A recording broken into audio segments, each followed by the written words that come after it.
Hi, this is Neil's Han Dynasty. Please like, share, and subscribe. Buy silver and platinum. Be kind, helpful, and grateful. Two faces of Gandalf. Gandalf the White and Gandalf the Gray. He's practicing his magic right now. Oh, he's casting a spell. He's still a cat who's trying to get back to being in his full human form. That's not what this is about. This is about Algeria. You're like, what the fuck? Algeria? What's the importance of Algeria? It's just a small nothing country. Hell, I don't know. Let's find out together. Algeria has increased its defense budget to $23 billion, including $17 billion that are planned as part of arms procurement from Russia. The North African country is currently hosting a joint military exercise with Russian troops in the area of Bechar near the Moroccan borders. Algeria is already among the top three buyers of Russian arms behind China and India, with procurements worth $7 billion in 2021. The rise in Algeria's defense imports from $7 billion to $17 billion from Russia has sent shockwaves across Western nations. According to recent reports, a group of influential members of the European Parliament, or the MEPs, urged the head of the European Commission to review the association agreement with Algeria.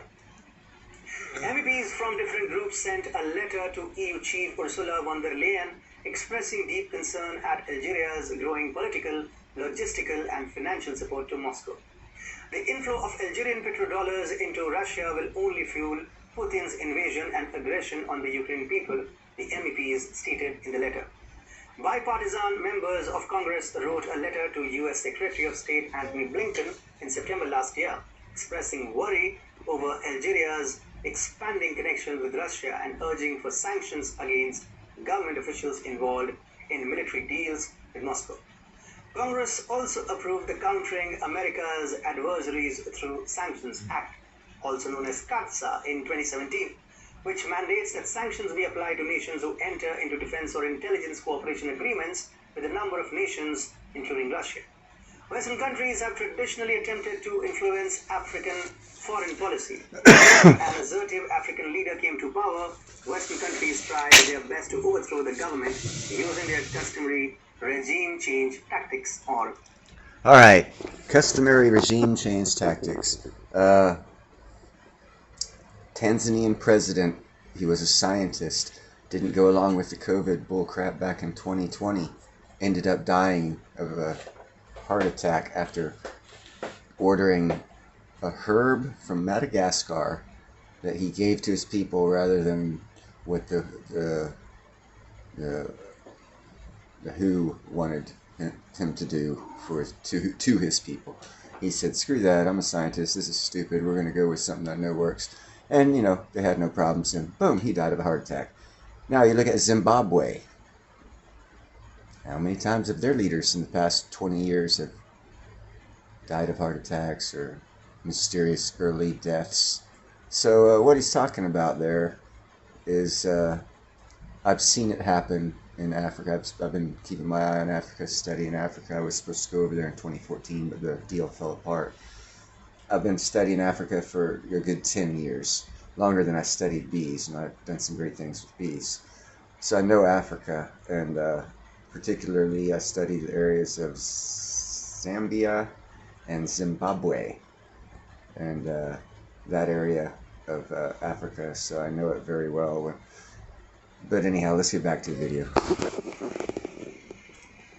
Pounded the country with heavy sanctions in an effort to coerce it into supporting their interests.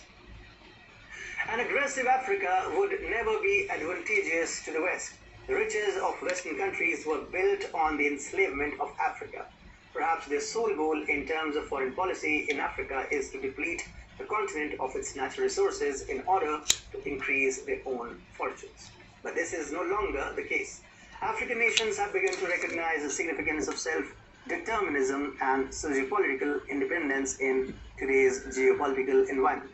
They have begun to push back against any attempts by Western countries to stifle Africa's developmental process. Additionally, nations like Russia have actively embraced their past history of aiding governments and post-colonial governments, which is appealing to many African leaders who, despite having a general mistrust of outside actors, frequently see neo-colonial control as clearly and unambiguously Western.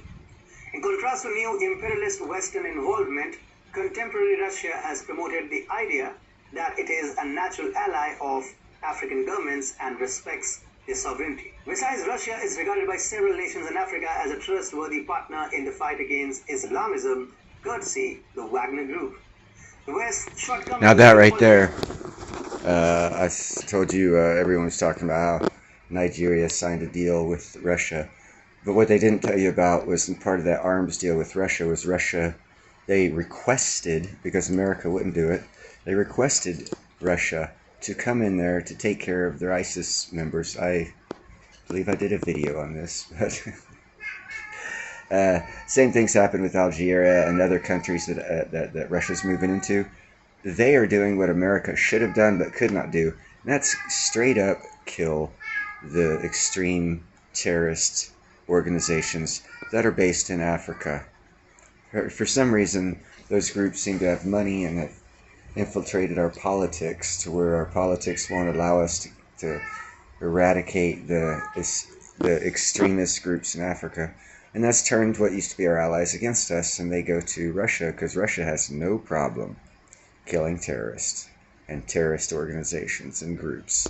That's that Wagner group they're talking about. They're under investigation by the UN or NATO or somebody of no consequence. But that's what Russia's been doing in Africa. And it's going to clean up the world because that's where they base. I mean, there are so many bases of terror organizations are in Africa because supposedly we're there, but we're not. I don't know. But anyhow, you guys have a nice day.